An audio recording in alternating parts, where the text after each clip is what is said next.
if elections in the United States can be hacked by foreign countries, what are the chances that our system here is going to be unhackable?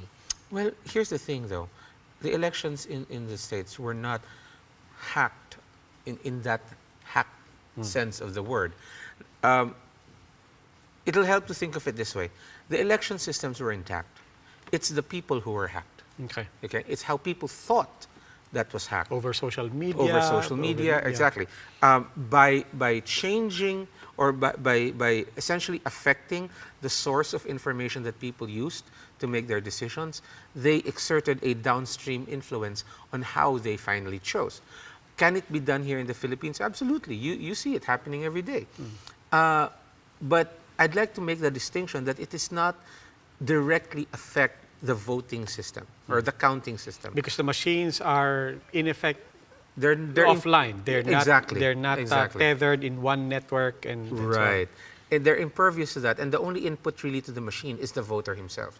So if you affect the source of the voter's decision-making, then in that sense, you've hacked the elections. Okay, now that's reassuring, but we still have to look at everything else that you mentioned. Now, I mean, I imagine you're monitoring, you're trying to learn as much as you can on what's happening in the United States, even with that said, that it's happening in social media and so on. But it does go to a lot of questions of, well, what about social media? Are we prepared, for example, to monitor election spending online, over Facebook, over Google, in social media? Are we prepared to distinguish what is foreign influence, what's being fed by some other powers that's mysterious and unreachable to us?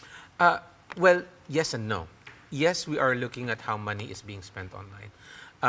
There are no hard and fast rules for that as yet because, bottom line, there is no law doing that. But that is certainly an area where legislation will, I'm sure, eventually want to go.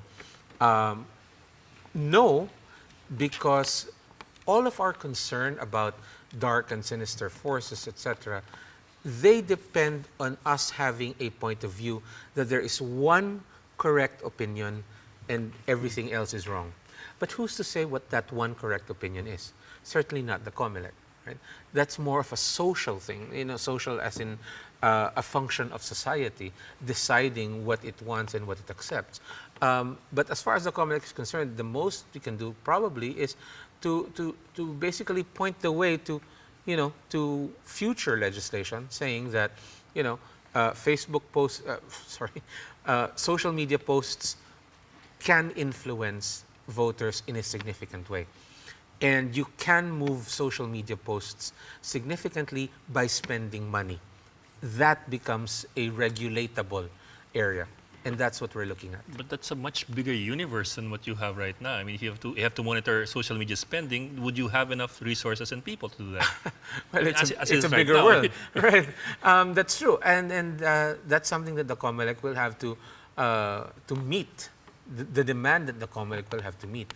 Ultimately, if the Comelec stays static, if the Comelec stays the way it is and says, this is how we've always been, this is how we'll always be, then we will fall behind. So just as the laws must evolve to meet the changing challenges, so too must the Comelec. I agree. It is a much bigger universe to monitor. But does that mean that we cringe in some corner and say, no, we can't do it, it's too big? No, we have to face it.